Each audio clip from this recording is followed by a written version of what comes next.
Halo Sobat Sukses, selamat datang ke channel Salam Sukses, di mana kita make success simple. Di video-video sebelumnya, gue sempet review aplikasi Bibit dari keamanannya, legalitas, demonstrasikan beli reksadana, dan juga fitur-fitur yang bisa menghasilkan kita keuntungan. Tapi masih ada dari kalian yang masih ragu dengan aplikasinya sendiri.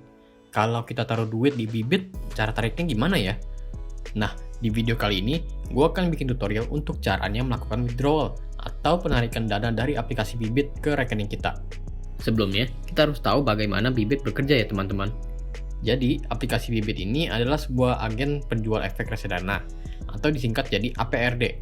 Bisa dibilang mereka adalah sebuah marketplace yang menjual dan membelikan reksadana, seperti Tokopedia atau Shopee. Bedanya, Tokopedia produknya barang-barang konsumtif, dan Bibit produknya reksadana, yaitu produktif.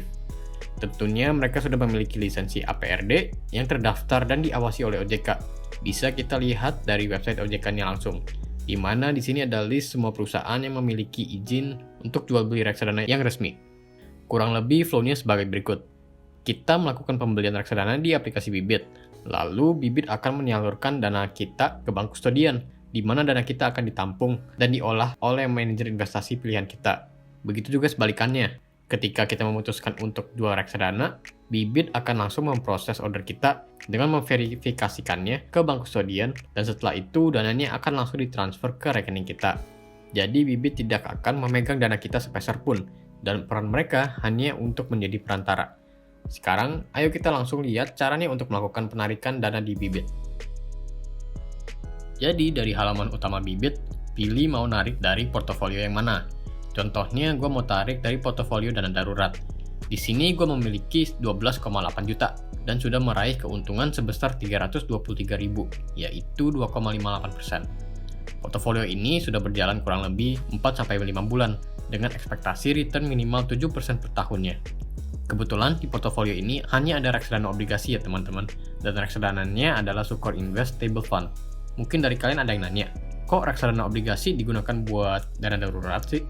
Bukannya harganya bisa naik turun sehingga nggak cocok untuk jangka pendek. Nah, untuk Sukor Investable Fund, ini adalah reksadana obligasi korporasi, yaitu memiliki harga yang lumayan stabil. Kalau kita lihat dari grafiknya, dia naik terus ya, sama seperti reksadana pasar uang. Udah gue pernah kupas tuntas di video yang ini. Maka dari itu, gue mempercayakan reksadana ini untuk digunakan sebagai dana darurat. Oke, lanjut untuk cara penjualannya. Jadi reksadana SSF ini yang akan gue jual. Kemudian, tinggal pencet tombol jual yang di sebelah kiri. Nah, lalu ada sebuah warning yang muncul yang kita harus mengerti sebelum menjual reksadana. Jadi, yang pertama, mengenai harga reksadananya. Jika kita melakukan penjualan sebelum jam 1 siang, harganya akan mengikuti di hari yang sama. Dan kalau penjualannya setelah jam 1 siang, harga reksadananya akan mengikuti harga keesokan harinya. Lalu, untuk durasi pencairannya, akan memakan waktu 2-7 hari kerja, tergantung dengan jenisnya. Biasanya reksadana pasar uang akan lebih cepat dan reksadana saham akan lebih lama. Kemudian yang terakhir ada biaya transfer antar bank. Jika bank kita beda dengan bank kustodian, akan dikenakan biaya Rp6.500. Jadi contohnya gue menggunakan bank BCA dan reksadana pilihan gue menggunakan HSBC sebagai bank kustodian. Maka gue akan dikenakan biaya transfer antar banknya. Jadi keep that in mind aja ya. Terus kita lanjut dengan pencet saya mengerti. Di sini, kita tentukan berapa yang kita ingin jual. Bisa menggunakan slider untuk tentukan berapa persen yang mau dijual, atau bisa langsung ketik dari jumlah unitnya, atau jumlah rupiahnya. Di sini gue ingin tarik 5 juta rupiah, dan juga kebetulan Sukor Investable Fund menggunakan bank kustodian BCA. Dan karena gue pakai BCA juga, jadi tidak akan dikenakan biaya transfer antar bank. Lalu kita lanjut jual aja. Kemudian ada detail dan konfirmasi terakhir mengenai reksadana yang akan dijual. Ada total unitnya, komisi penjualan gratis, berarti nggak ada biaya admin dari Bibit.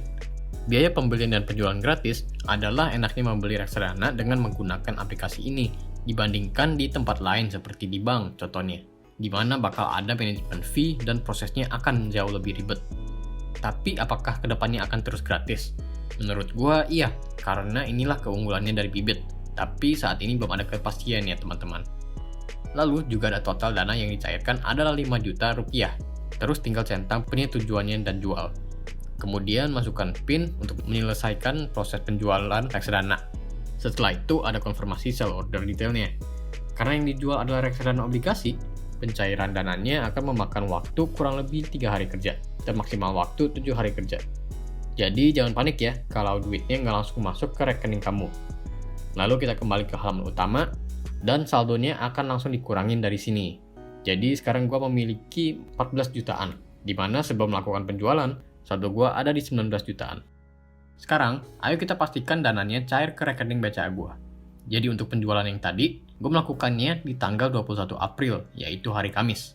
Fast forward berapa hari kemudian, langsung aja kita cek ke rekening mobile banking BCA. Kita lihat dari mutasi BCA, pilih periodenya, dan masukkan PIN. Di sini bisa dilihat ya teman-teman, dananya yang cair ada di tanggal 26 April, yaitu 5 hari setelah penjualan. Ini karena Sabtu Minggu libur, sehingga total pencairan kurang lebih 3 hari kerja. Kemudian nominal yang cair adalah Rp5.131. Ini karena gue melakukan transaksinya di atas jam 1 siang, maka harga reksadananya mengikuti harga keesokan harinya yang sudah naik. Jadi jangan khawatir ya teman-teman, aplikasi Bibit ini aman dan bukan scam. Kalau seandainya lu masih ragu untuk menaruh duit lu di aplikasi Bibit, itu hal yang wajar menurut gue, dan sebenarnya bagus. Artinya lu paham dengan tingkat resiko pribadi, dan tidak FOMO. Namun, untuk menghilangi rasa ketakutan dan kekhawatiran, lu nggak pasti dengan satu jenis investasi ini, ada satu jurus yang bisa lu gunakan. Jurusnya adalah diversifikasi. Dengan melakukan diversifikasi, lu akan meminimalisir resiko kalian ya teman-teman. Ada satu pepatah kata terkenal, yaitu jangan taruhkan semua telur di dalam satu basket. Karena kalau bucketnya jatuh, semua telurnya akan pecah. Pelajarannya adalah jangan taruh duit lu di satu investasi atau aset. Karena kalau sesuatu buruk terjadi pada investasi itu, lu akan mengalami rugi yang besar. Jadi alternatifnya apa? Nah, lu bisa cek aplikasi investasi lainnya yang sudah gue pernah bahas di channel ini juga ya teman-teman. So far gue pernah review aplikasi Cbank, Easy Cash, dan juga Bibit. Semuanya aplikasi investasi yang bisa hasilkan kita duit. Makanya gue namakan seriesnya OTW Kaya. Kalau kalian ada aplikasi yang mau gue review, boleh komen di bawah ya. Leave a like kalau kamu suka dengan video ini, subscribe untuk video-video seperti ini setiap minggunya. Thank you for watching, and see you in the next one. Salam sukses!